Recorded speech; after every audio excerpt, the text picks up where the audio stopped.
Secret number 4, plan out what jobs you're going to apply to.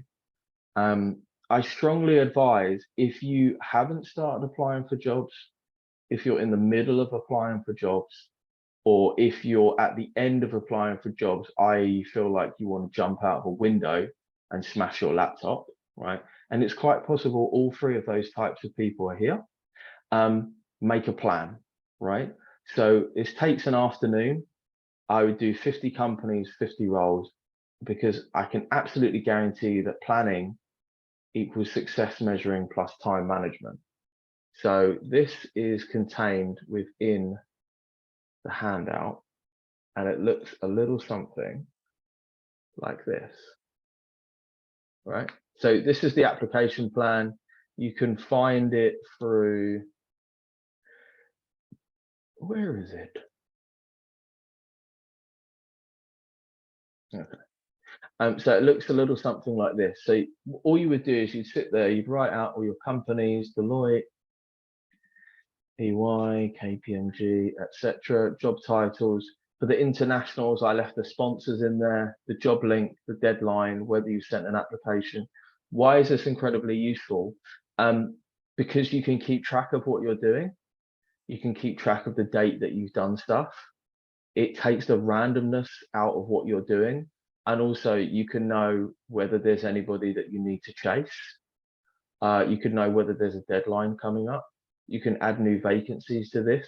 This is basically your like one place for everything. Just out of curiosity, who here has an application plan? Who here has one place where they've tracked all their job applications? Just say I yeah. do. Mukruddin, you're ruining the call. Oh, sorry. Get off the call.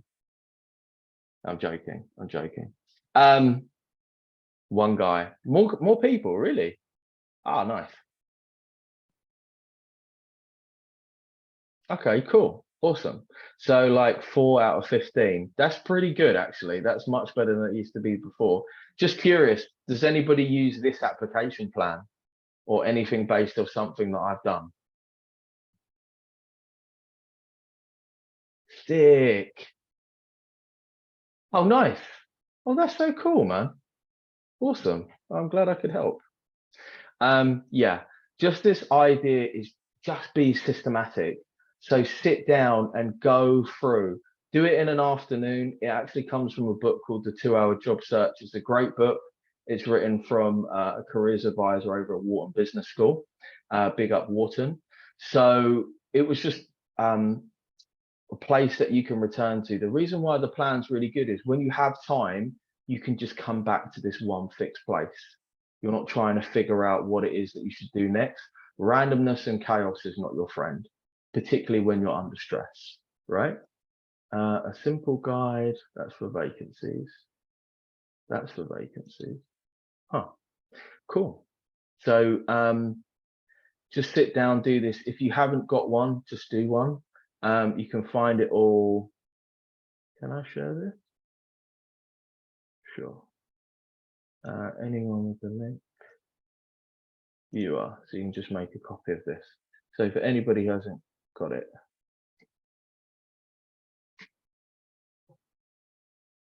Chintan makes an excellent point. He talks about consistency, which is something that we'll come to. All of these things are tools that put together create success, right? That's all I'm here to do, is just to give you tools that you can then action. Awesome. So that is that. Next thing is systematization. So you want to assume that you will not do stuff, right? If there's anything that I've learned from working with a lot of people, is that they'll go, I struggle to be consistent. I struggle to find the time. I'll do it next week. I'll do it tomorrow.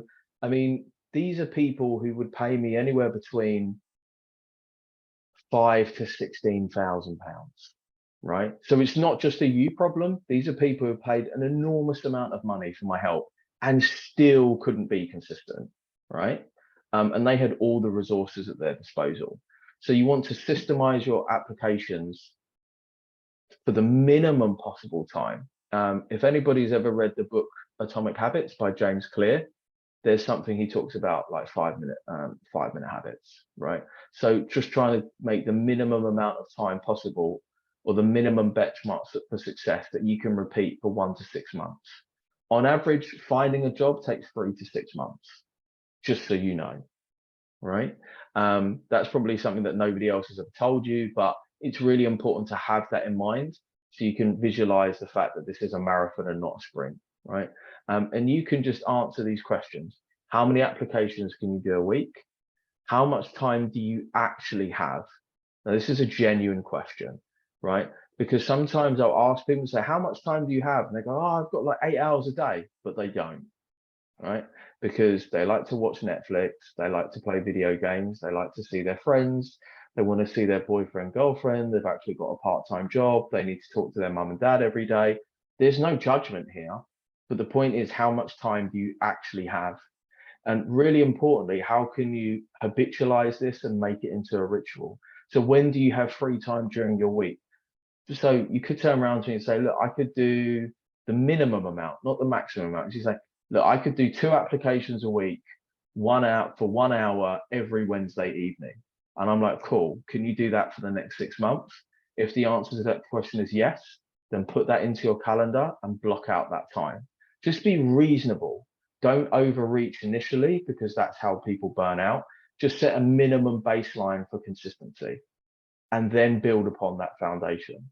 I'd say once you've done that 2-3 weeks in a row, you will naturally build upon that, but don't start by saying, oh, I could do 8 hours every Sunday, which is just mental. Like, you're not going to do that. Don't set yourself an impossible task which you cannot meet. Social media also doesn't really help, right? In that respect, when you think about hustle culture and people working 100 hours a week. But there was a time when they didn't do that. Everyone has to start somewhere. And if you're not being consistent, then make it simpler, make it easier, make it smaller.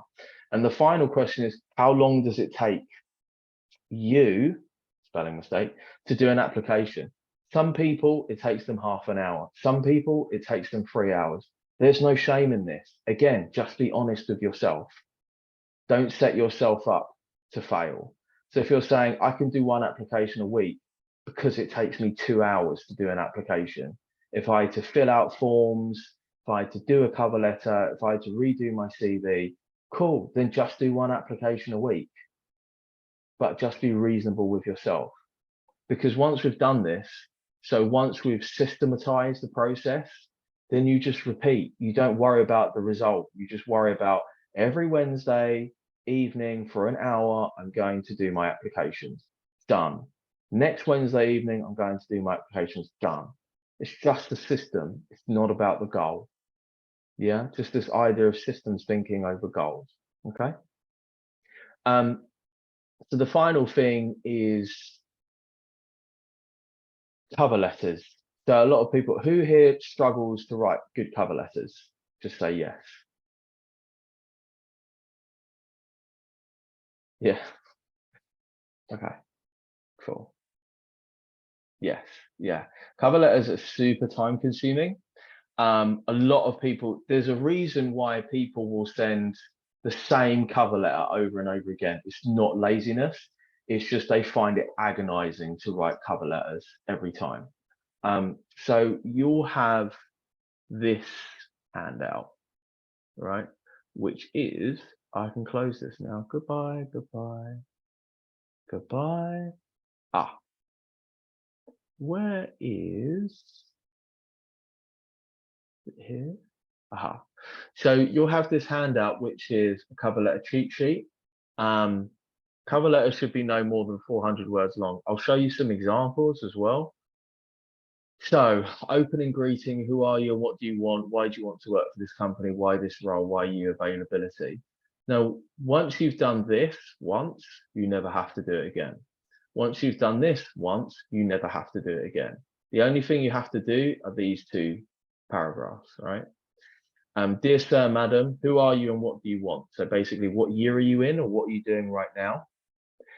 So if you're a graduate student, it's what year are you in, what degree are you studying, where are you studying, and what are you applying for? If you're a professional, it's just what are you doing now? You know, I'm currently an X at Y and I would like to apply for Z. right? Then why do you want to work for this company? Just find some unique facts about the company. Why this role? Find and use the job description. You basically say, what is the role? What do you need to do? What skills you need to do this job well? And what training would you receive? Why? Because this all gets passed through the ATS. So a good cover letter will actually maximize your chances of success, right? Thinking back to that thing that we just talked about with CVs. So you just go through, basically, when you say why this job, you're just regurgitating their job description. Well, as a graduate finance analyst, I would be responsible for taking monthly management accounts and creating the monthly management report pack where I'd have to leverage existing systems, blah, blah, blah, right? If you're really, really stuck to write a cover letter, then you can just kind of cheat. So you could just use ChatGPT. I'll just show you this quickly.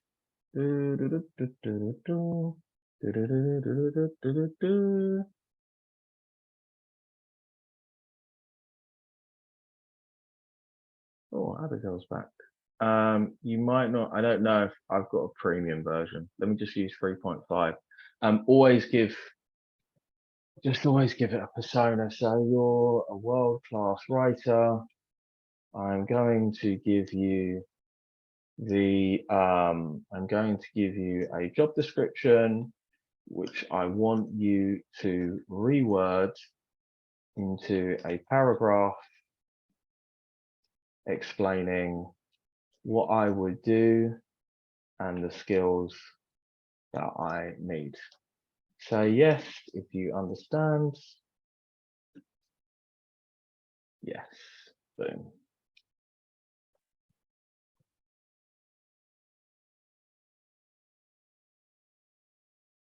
No. Okay. So it didn't quite get this.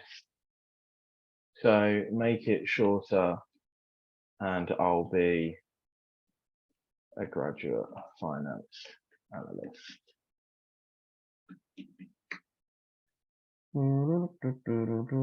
Cool. See? Done. As a graduate finance analyst, my role would involve, so replace you with me. Oh, AI. Anyway, you get the idea, right? So that's kind of what we're looking for when we talk about a cover letter. You can also use, any of you familiar with Google Bard? Google Bard's amazing. I really like it. Plus it's free. Oh, I can't use this because it's a business account. So we could do the same thing. It will give you a slightly different output. Yes, I understand. Cool. I've got it. Give it the, what's its face? See what Google comes up with.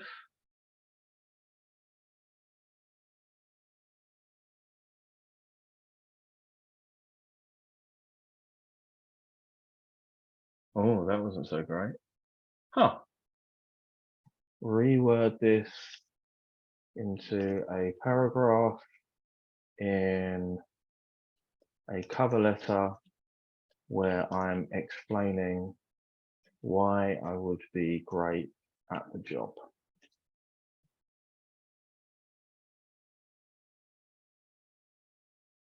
Nice.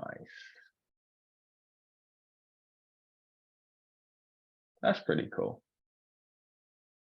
Chop and change some stuff out. I love AI for writing, but I think it's not a perfect process and you need to practice with it to tweak it. So sometimes it's just quicker to write it for yourself. Anyway, going back to the CV. So why this role? What is the role? What would you need to do day to day? So what does this look like? Kind of looks like this, right? So dear blah, I'm currently studying X at Y and I'm writing to apply for Z. So this is for FDM. FDM is one of the leading IT service companies with over 10 locations. 5 facts about the company. Working as a finance assistant in the finance team, would focus on preparing accounting journals to high level of accuracy. I would also be responsible for XYZ. To carry out this role, I would need to have 3 or 4 skills. Done. Yeah. So what then happens with your cover letter is you only need to sorry, that's my dog. You just need to research these 2 paragraphs. Why do you want to work for this company? Why this role? What I've done is, just to be super nice to you, so I've got a book which is called The 28 Most Common Questions. Normally it's a £5, you can just have it for free. So I'm going to put that into the description, and it will explain to you how to answer those questions. It's also relevant for application questions, which will basically be, you know, teamwork or based around core values. But I thought I'd just be nice and just give it to you for free. So there you go.